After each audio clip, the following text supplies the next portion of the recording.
మతతత్వపు బీజేపీతో పొత్తు పెట్టుకున్న టీడీపీకి ఓటు వేస్తే దివంగత నేత డాక్టర్ వైఎస్ రాజశేఖర రెడ్డి వరప్రసాదమైన 4% రిజర్వేషన్ కోల్పోవాల్సి వస్తుందని ముస్లిం మైనారిటీ నాయకులు ఆవేదన వ్యక్తం చేశారు.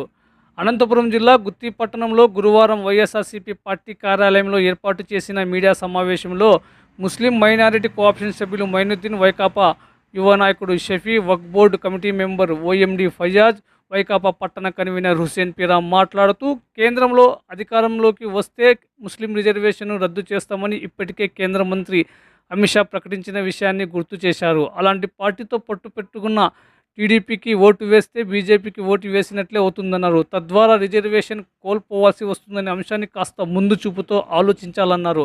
డాక్టర్ వైఎస్ఆర్ కల్పించిన 4% రిజర్వేషన్తో ఎన్నో ముస్లిమ్స్ కుటుంబాల పిల్లలు ఉన్నత చదువులు అభ్యసించి ప్రభుత్వ ఉద్యోగాలలో స్థిరపడ్డారని గుర్తు చేశారు.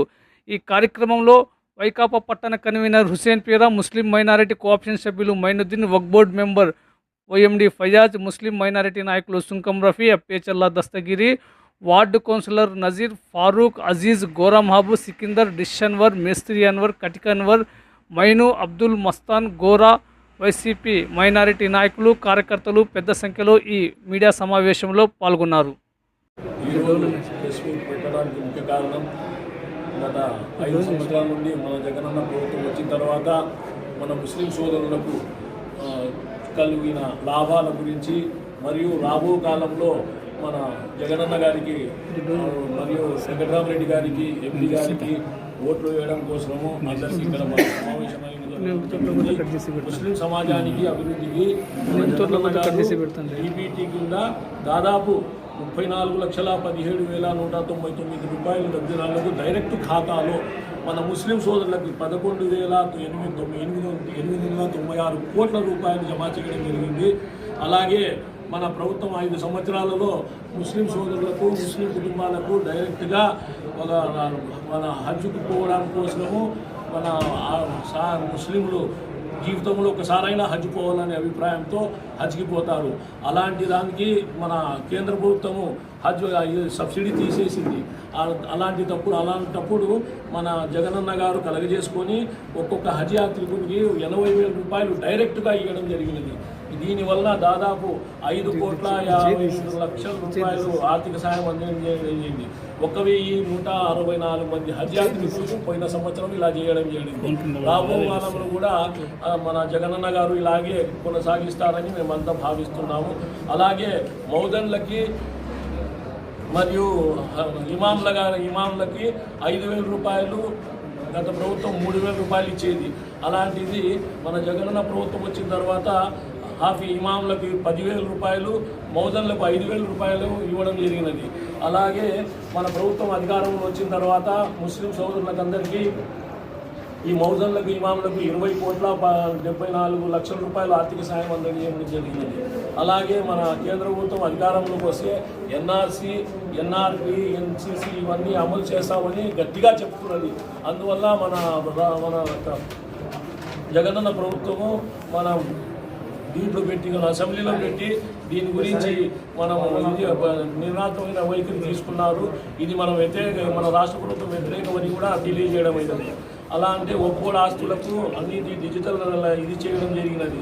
అలాంటి మన జగనన్న ప్రభుత్వం వచ్చిన తర్వాత రాజకీయ పరంగా కూడా 4 ఎమ్మెల్సీలు, 4 ఎమ్మెల్యేలు మరియు 11 మంది మున్సిపల్ చైర్మన్లకు, 4 డూరేకులు, 3 భాషలు కార్పొరేషన్లకు ఎంతో ఆర్థికంగా సహాయం చేయడం జరిగినది. అందువల్ల మనమంతా జగనన్న ప్రభుత్వానికి సహాయం చేస్తాం. జగనన్న ముస్లిం సోదరులకంతా మనం తెలియజేయడం ఏమనగా 4% ఆర్థికంగా సహాయం 4% రిజర్వేషన్ కలిగి ఉంది మన ప్రభుత్వము. ఈ 4% కూడా కంటిన్యూ చేశారు జగనన్న వస్తే. అదే చంద్రబాబు నాయుడు గారు వస్తే ఈ 4% తొలగిస్తాడు. ఎందువల్ల అంటే అమిత్ షా గారు డైరెక్ట్ చెప్తున్నారు, తెలంగాణ మరియు ఆంధ్రప్రదేశ్ మరియు కర్ణాటకలో ఈ 4% రిజర్వేషన్ ఉంది ముస్లిం సోదరులకు, ఈ ముస్లిం మైనారిటీకి ఈ రిజర్వేషన్ తొలగిస్తామంటున్నారు. అలాంటప్పుడు మనం ఒకవేళ ఇది చేసి ముస్లిం సోదరులు తెలుగుదేశానికి సపోర్ట్ చేసి ఈ తప్పకుండా తొలగిచ్చేస్తాడు అతడు చంద్రబాబు నాయుడు అంతా అబద్ధాలు చెప్తాడు కానీ నజిమంటూ ఏది చెప్పడు. ముస్లిం సోదరులకు అంతా మబ్బు పెట్టి ఏదేదో చెప్తున్నాడు. నిన్న కూడా కొంతమంది మన రాష్ట్ర తెలుగుదేశం నాయకులు అని చెప్పి ఒక ప్రెస్ మీట్ పెట్టారు. ఆ మీట్లో ఏదేదో చెప్తున్నాడు అతడు. మనం ఏమొచ్చి అది చేసినాం ఇది చేసినాము.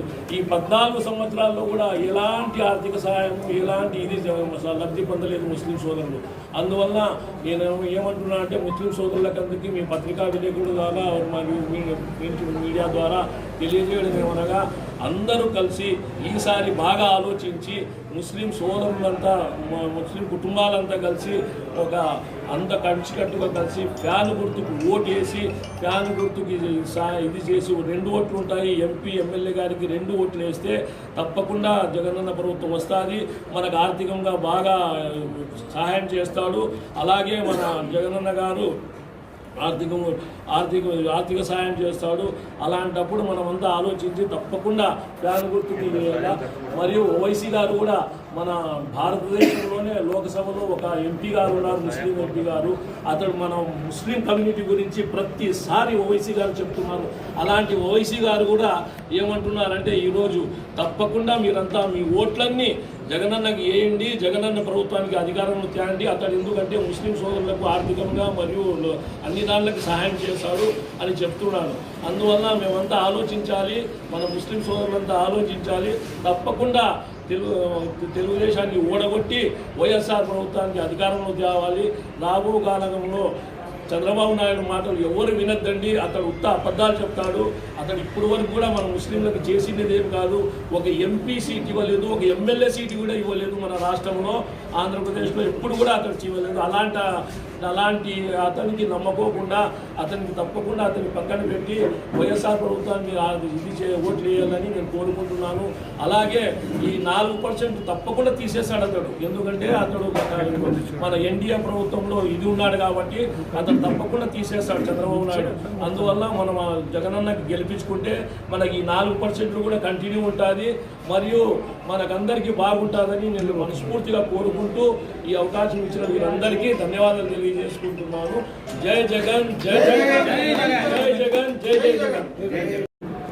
అందరికీ నిన్నటి దినమున టీడీపీకి సంబంధించిన కొంతమంది మైనార్టీకి సంబంధించిన వాళ్ళు జగన్మోహన్ రెడ్డి గారు చేసింది ఏం లేదు మైనారిటీలకి అని చెప్పి ఒక తప్పుడు ప్రచారాన్ని చేయడం జరిగింది. దానికి మేము మా జగన్మోహన్ రెడ్డి గారి ప్రభుత్వంలో ఏం లబ్ధి పొందాము అనే ఒక విషయాన్ని మీ అందరికీ దృష్టికి తీసుకురావాలని మేము కోరుకుంటున్నాము. 2004లో రాజశేఖర రెడ్డి గారు సీఎం అయిన తర్వాత 4% రిజర్వేషన్ తీసుకొని వచ్చి మన ముస్లిం మైనారిటీలకు ఎంతో లబ్ధి చేకూర్చారు. ఆ తర్వాత వచ్చిన గవర్నమెంట్ ఏవి కూడా మా ముస్లిం మైనారిటీలను పట్టించుకుని దాఖలాలు పోలేదు. దాని తర్వాత ఆ ఘనత జగన్మోహన్ రెడ్డి గారికి చెందుతుంది. ఎందుకనగా మన డైరెక్ట్ బెనిఫిషరీ ద్వారా దాదాపుగా 34 లక్షల మందికి డైరెక్ట్గా వాళ్ళ తల్లి అకౌంట్లోకి అమ్మఒడి కానీ విద్యా దీవెన కానీ వేయడం జరిగింది. అలాగే 2 లక్షల మందికి నిరుద్యోగులకు మన మైనార్టీలో ఉన్న బడుగు వాళ్ళకి సొంత ఇంటి కళ నెరవేర్చడం జరిగింది. అలాగే మా పెద్దలు చెప్పినట్టుగా హజ్ యాత్రకు వెళ్ళడానికి ఇంతకుముందు మేము హజ్కి వెళ్ళాలంటే హైదరాబాద్ నుంచి కానీ ముంబై నుంచి కానీ వెళ్ళే పరిస్థితి ఉండేది. అలా కాకుండా మా జగన్మోహన్ రెడ్డి గారు విజయవాడ నుంచి గన్నవరం నుంచి ఎయిర్పోర్ట్ నుంచే ఒక ఫ్లైట్ని కూడా ఏర్పాటు చేయడం జరిగింది. దానికి అదనంగా గవర్నమెంట్కి 80,000 రూపాయలు భారం పడుతుంది. ఆ విధంగా మనం చూసుకున్నా కూడా గత సంవత్సరము 1813 మందికి హజ్ యాత్రకు పోవడానికి ఒక్కొక్క యాత్రికునికి 80,000 రూపాయలు భారాన్ని అంటే దాదాపు 14 కోట్ల రూపాయలు మనకు మా గవర్నమెంట్ భరించడం జరిగింది. అలాగే మన రాజకీయ పరంగా వస్తే కనుక 4 ఎమ్మెల్యేలను చేసి దాంట్లో ఒక ఉప ముఖ్యమంత్రి ఇవ్వడం జరిగింది. అలాగే నలుగురు ఎమ్మెల్సీలు చేయడం జరిగింది. అలాగే 2 మేయర్లుగా చేయడం జరిగింది. అలాగే 11 మంది మన మున్సిపల్ చైర్మన్గా చేయడం జరిగింది. అది మీరు చూస్తే కనుక అట్లాగా మా ముస్లింలో ఉన్నటువంటి పేదవారికి కానీ అలాగే రాజకీయంగా తీసుకున్న మా నాయకులకు కానీ మన జగన్మోహన్ రెడ్డి గారు ఎంత లబ్ధి పొందారో ఎంత మంచి చేశారో అనేది మేము పత్రికా ముఖం ద్వారా మేము తెలియజేస్తున్నాము. దీనికి మేము ఎక్కడికైనా రావడానికి సిద్ధంగా ఉన్నాము. మేము మా గవర్నమెంట్లో ఏం చేసాము ముస్లిం మైనారిటీలకని చర్చించడానికి మేము ఎక్కడికైనా సిద్ధంగా ఉన్నాము. మీరు ఏమైనా మీ చంద్రబాబు నాయుడు గారు ఏమన్నా మంచి పనులు చేసిండే కనుక అది మీరు బయటికి చెప్పి మా ముస్లిం మైనారిటీకి ఏం చేశారని చెప్పి మీరు ఓట్లు అడగండి, మేము కాదనం. కానీ చేసిన వాస్తవాలను అవాస్తవాలను చెప్తే కనుక ఇక్కడ సహించేదానికి ఎవరు లేరు. మా ముస్లిం మైనారిటీలు అందరం కూడా మంచి చేసిన మా జగన్మోహన్ రెడ్డి గారికి ఎప్పుడు తోడుంటామని చెప్పి ఈ విధంగా మీకు తెలియజేసుకుంటున్నాను. ఈ అవకాశం పెద్దలందరికీ నా యొక్క నమస్కారాలు. జై జగన్, జై జగన్, జై జగన్, జై జగన్, జై జగన్, జై జగన్. వ్యాధి గుర్తుకే వ్యాధి आवाज दो, हम एक हैं, आवाज दो, हम एक हैं, आवाज दो, हम एक हैं, आवाज दो, हम एक हैं. आवाज दो, हम एक हैं, आवाज दो, हम एक हैं, आवाज दो, हम एक हैं. जय जगन, जय जगन. गान गुर्तुके, गान गुर्तुके, गान गुर्तुके, गान गुर्तुके, गान गुर्तुके.